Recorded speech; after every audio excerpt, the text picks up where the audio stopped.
You're listening to the Doctor Is In podcast, brought to you by MartinClinic.com. During the episode, the doctors share a lot of information. As awesome as the info may be, it is not intended to diagnose, cure, treat, or prevent any disease. It's strictly for informational purposes. Well, good morning, everyone. So here's a study.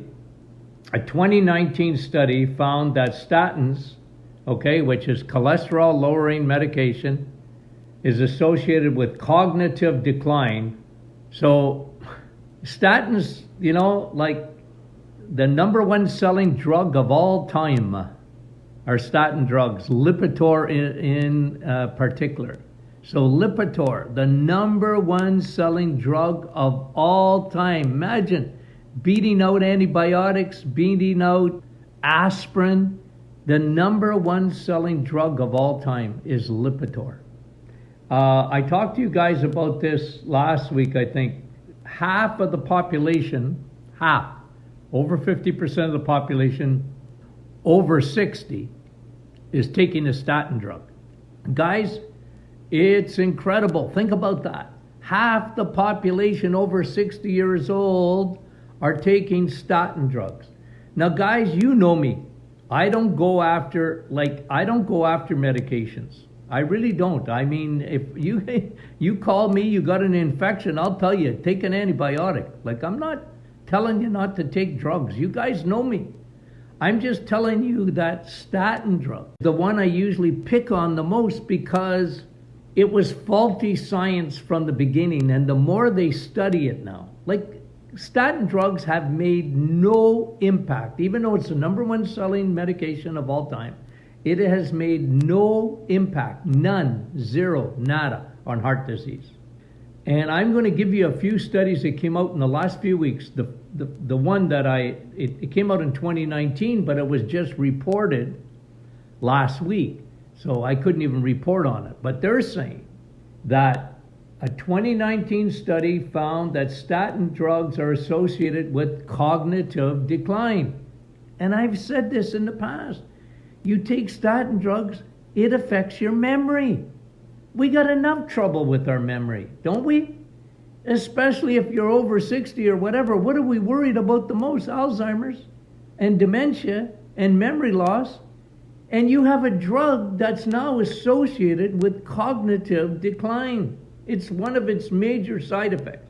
Now, the other major side effects of statin drugs, well established, two other big side effects. Women that take statin drugs, 50% of them will become a diabetic. Cognitive decline, 50% of women on statin drugs will become diabetic. And the third one, the most common of all side effects of statin drugs, Lipitor, Crestor, Zocor, whatever or you take, rhombolythesis. What is that? Big word for muscle damage. And the same thing that causes muscle, like your heart is a muscle, isn't it? Your heart is a muscle. Common side effects. And even, I read an article quite a while ago, but it said that, and a lot of this stuff is unreported, because what happens, and you can understand it, doctors who prescribe statin drugs have been prescribing them for years and years and years and years. They're bombarded day in and day out. Look, you never want somebody to die of a heart attack, right? On your watch. So give them a statin drug, right? So if they have muscle pain, well, you know what? Tell them to put up with it. At least it's not a heart attack. I'm not kidding you. That is the mentality of prescribing statin drugs. Well, look, if you have some cognitive decline, live with it. It's not a heart attack. If you have sore muscles, and I mean, I had a lot of patients in my office over the years say, lift up your arms. They can't even get them to their face hardly because they were on statin drugs and their muscles are being damaged. But guys, your heart is a muscle. What kind of damage is it doing to that? I can't get over that. So statin drugs come up empty again. Here's something, guys, that is going to blow you away, but I've been saying this for so long, it gives me a headache. Okay? The Mayo Clinic did a study, and their primary finding is that people with higher HDL. Now, guys, okay, let me just give you, let's talk about this just for a second. You have triglycerides. Okay, so when you look at your lipid profile, I'm going to go over and over and over and over this again. You look at your lipid profile. First thing you want to look at is your triglycerides. 3 sugar balls make a fat ball. Triglycerides. It's a fat ball made from sugar. That's your triglycerides. It all has to do with food. Okay? Carboholics. We get high triglycerides. This is why even on the reset in 4 weeks, we had a case last week. It went down from 5.50, which is a heart attack waiting to happen, down to 1.50 in 4 weeks because they lowered their no carbs. Their triglycerides went down. So number 1 is triglycerides. Number 2 is HDL. What is HDL? Good cholesterol.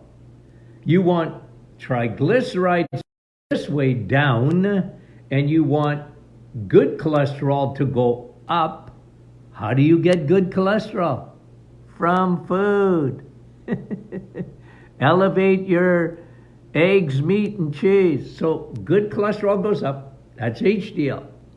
And that's very important because the higher your HDL, the more it'll take those bad triglycerides out of your body, your bloodstream.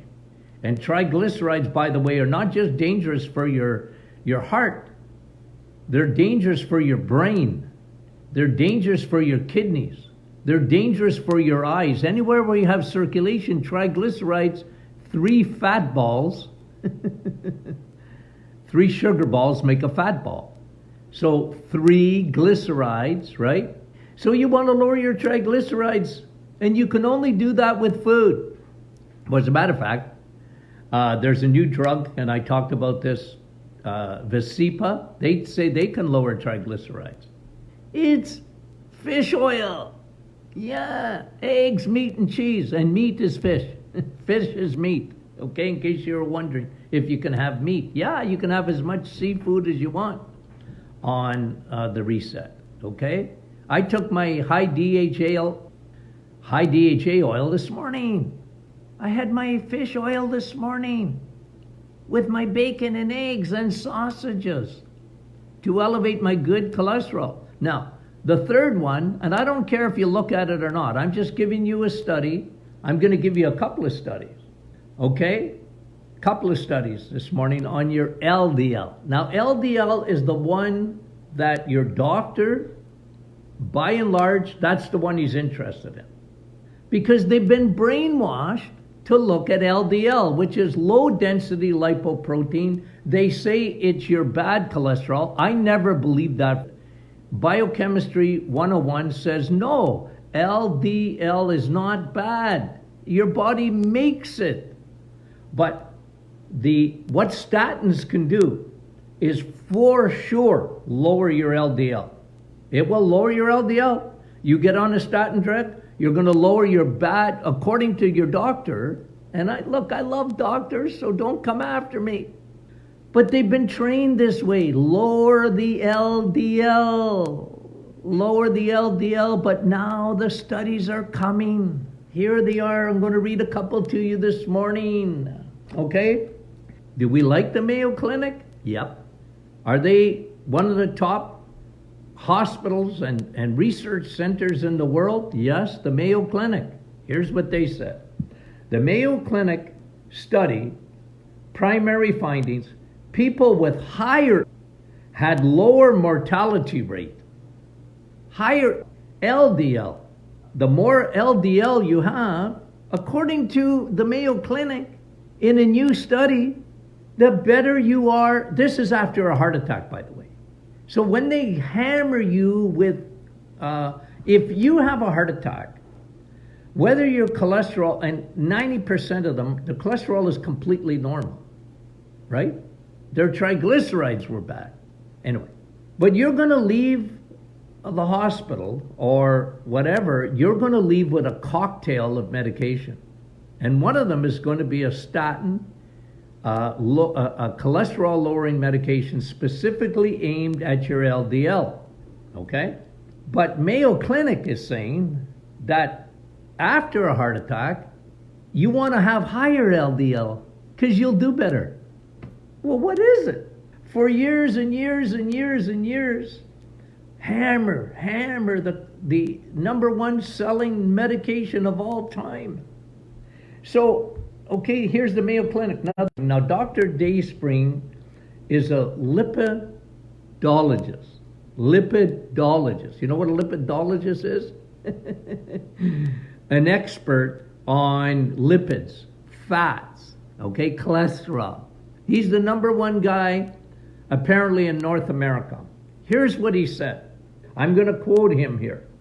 The LDL, here's him, after years of being a lipidologist, says a terrible marker for heart disease, quote, is LDL cholesterol, low density lipoprotein cholesterol. He says it's a terrible biomarker. I wonder if he's been listening to Dr. Martin. Because I told you, quit looking at LDL. It don't mean nothing. Nothing, honey. It don't mean nothing. It doesn't mean anything. So all I'm saying is, Dr. Dayspring has said, and listen, here's the other thing that he said. This will blow you away, but let me rephrase what he said about LDL. The leading lipidologist, Dr. Dayspring, says LDL is a terrible biomarker. The better biomarker, he says, is what? What's the better biomarker? Well, yes, your triglyceride, but no, here's what he's saying. Insulin. Check the insulin for heart disease. Guys, doesn't this get to you? Dr. Dayspring says in this article that LDL is a terrible biomarker, but the best biomarker for heart disease, myocardial infarctions, MIs, which is a clot, that's how you get a heart attack. He says the best biomarker for that is your insulin, high circulating insulin. Martin Clinic, high circulating insulin. He says that's a better biomarker. If you have high circulating insulin, your chances of getting an MI, a heart attack, a myocardial infarction, are gone way, way, way, way up. Guys, they're finally catching up. And they're saying LDL is a terrible biomarker. Don't even look at it. Wow. Think about what I'm saying to you guys. It's incredible. It's food. Insulin is a food hormone. You don't need insulin if you don't eat. And you need a lot of insulin if you're eating crappy carbs and sugars. Guys, that's science. That is science. And you know, there's been a thing going around on, like, you can imagine that statin drug companies that have made billions of dollars. Remember what I told you? This is about 5 years ago, maybe 7, 8 years ago now. There was a vote in the Parliament of the United Kingdom to put statin drugs in the drinking water, for heaven's sakes. That's how powerful they are. And I'll tell you, if I went door to door here, because I'm in a well, it's not primarily a 55 and over condo building I'm in, but if I went here door to door, because they're 99% are 55 and over, and I told them that statin drugs weren't good for you, they'd have a hissy fit. What? I guarantee you the vast majority of people even here in my condo unit are on statin drugs because their doctor told them. like it's like a vitamin. It's not a vitamin. It's not vitamin S, statin drugs. Vitamin S at the Martin Clinic is what? Steak. So now we're finding out steak, because you don't need a lot of insulin, is better for your heart. I've been saying that to you guys for years and years and years and years. Anyway, Guy, look, you know how I am. You know what I'm like. I'm controversial, I know, but it bothers me when I see stuff like this, okay? It bothers me when half of the people in Canada and the United States, half of the population over 60 are taking these medications. At least get on Visipa. Okay? Which is a pharmaceutical grade omega-3. Pharmaceutical grade omega-3. Guys, okay? So the vast majority of people, the statins come empty again, okay? And low total cholesterol is bad for you. Low LDL, now they're finding out, is bad for you. High HDL, good cholesterol, high density lipoprotein is good for you. Low triglycerides, that's what you aim for. Get your triglycerides down and get your good cholesterol up. One goes down, the other goes up. That's what makes all the difference in the world for you. So, you know what? Lather, rinse, and repeat. I'm going to do it over and over and over again. Okay? There's going to be a whole section of my new book on cholesterol. You've reached the end of another Doctor is In podcast with your hosts, Dr. Martin Jr. and Sr. Be sure to catch our next episode, and thanks for listening.